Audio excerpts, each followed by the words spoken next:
আচ্ছা, আপনারা সবাই বলতেছেন যে কনভার্ট কীভাবে করবেন। দেখেন, আমার কাছে আছে টন আছে এতটুকু টন আছে, ইউএসডিটি আছে এতটুক, এটা আছে এতটুক, আর এটা আছে এতটুক। এখন এটা আমরা এক্সচেঞ্জ করবো কীভাবে? মেনুর মধ্যে যাবেন, এক্সচেঞ্জের মধ্যে যাবেন, যাওয়ার পর তার আগে একটা কাজ করবেন কি জানেন? ওই যে এখানে ওয়ালেটটা নিয়ে এখানে ওয়ালেটে একটা স্ক্রিনশট তুলবেন। স্ক্রিনশট তুলে এটা গ্যালারির মধ্যে নেবেন। এখানে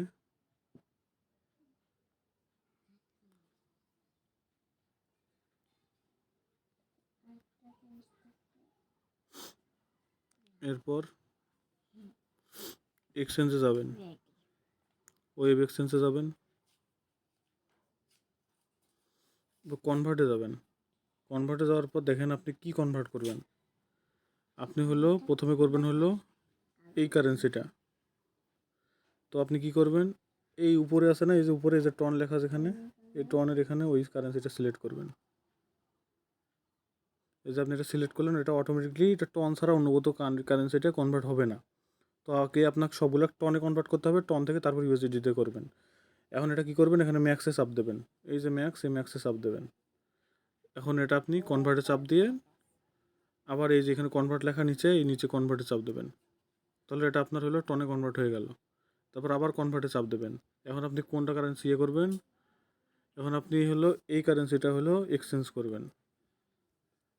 এই টনের এখানে সিলেক্ট করবেন, এটা আবার ম্যাক্স করবেন। ম্যাক্স করার পর এটা টনে এতটুকু হবে, কনভার্ট করবেন, আবার কনভার্ট করবেন। এখন তাহলে আপনার এই যে এইটা এটা এখন আমরা ইউএসডিটি তো আমরা করাই আছে এতটুকু, ইউএসডিটি তো আর করা লাগবে না। আমরা এখন টনটা কনভার্ট করব। তো আপনি কি করবেন, নর্মালি এখানে আসবেন, আসিয়া এই যে এখানে যখন দেখেন টনটাকে আপনি কিসে কনভার্ট করতেছেন, এখন আমরা টনকে ইউএসডিটিতে কনভার্ট করবো। এখানে সিলেক্ট করে ইউএসডিটি লিখবেন। ইউএসডিটি লিখিয়া এই যে জায়গাটা ম্যাক্স করে দেবেন। ম্যাক্স করে দিলে আপনার কত ইউএসডিটি আসতেছে, এত ইউএসডিটি কনভার্ট করলেন। তাহলে এটা আপনার কনভার্ট হয়ে গেল। এখন কাটে দিয়ে এখন আপনি ব্যালেন্স যদি দেখতে চান তাহলে দেখেন সবগুলা ইউএসডিটিতে কনভার্ট হয়ে গেছে। দেখেন আপনার এখানে কত $4.26 আছে। এখন যদি আপনি মনে করেন $4.26 উইথড্র দেন, $4.26, এর থেকে আপনি যতই উইথড্র দেন আপনার ওখান থেকে ফি যাবে 15 সেন্ট, মানে 0.15 সেন্ট আপনার ফি। এটা গুণন আপনার 110, তাহলে আপনি মোট 450 টাকা পাইতেছেন এই মানে ইউএসডিটিতে কনভার্ট করে। আর আপনি যদি নর্মালি যদি করতেন তাহলে 4.26 মাইনাস মনে করেন যে $1 15 সেন্ট হলে 45 সেন্ট, 4 15 60 সেন্ট, 60 সেন্ট নেই না, 50 নেই, 0.50 গুণন 110। তাহলে কি হচ্ছে, আপনি উল্টা কম টাকা পাইতেছেন। তাহলে দেখেন আপনার জন্য কোনটা লাভবান হচ্ছেন, কোনটা দিয়ে আপনি যখন ইউএসডিটি করে দিতেছেন তাহলে আপনি এটাতে লাভবান হইতেছেন বেশি। আচ্ছা, আর এখন আপনারা বলতে পারেন যে আমি এত করে ফি কেন কাঠি সময় ওই যে যখন সবগুলো একসাথে দেন। আচ্ছা দেখেন, এর আগে অনেকের কাছে টোকেন নিয়েছিলাম, টোকেন নেওয়ার ফলে দেখেন এই টোকেনগুলো কিন্তু সব পড়িয়েছে, এই যে এই টোকেনগুলো পড়িয়েছে, এই টোকেনগুলো পড়িয়েছে। এটা তো আমার সেকেন্ড আইডি। এই প্রথম আইডিটার আমি হিসাব দেখাচ্ছি আপনাদের।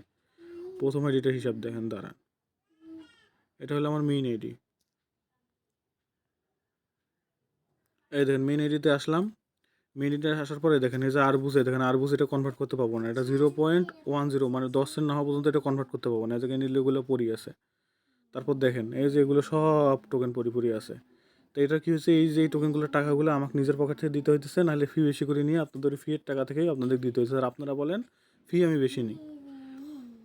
এই দেখেন এগুলো সব টোকেন দেখেন পরি আছে, এগুলো সব টোকেন পরি আছে। এগুলো কি করবো, এগুলো জমা হয়ে পড়ে আছে আমার ওয়ালেটের মধ্যে। এগুলো তো কোনো কাজ নেই যতক্ষণ পর্যন্ত না এই কারেন্সিটা 0.10 হয়, মানে 10 সেন্ট হয়। 10 সেন্ট ছাড়া এগুলো কনভার্ট হবে না।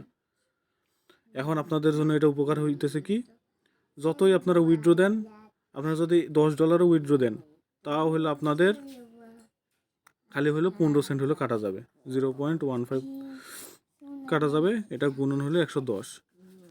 শুধু ওই খালি হলো আপনার 15 সেন্ট যাবে। এখন $1 উইথড্র দিতেও 15 সেন্ট, $10 উইথড্র দিতেও 15 সেন্ট। আশা করি বুঝতে পারছেন।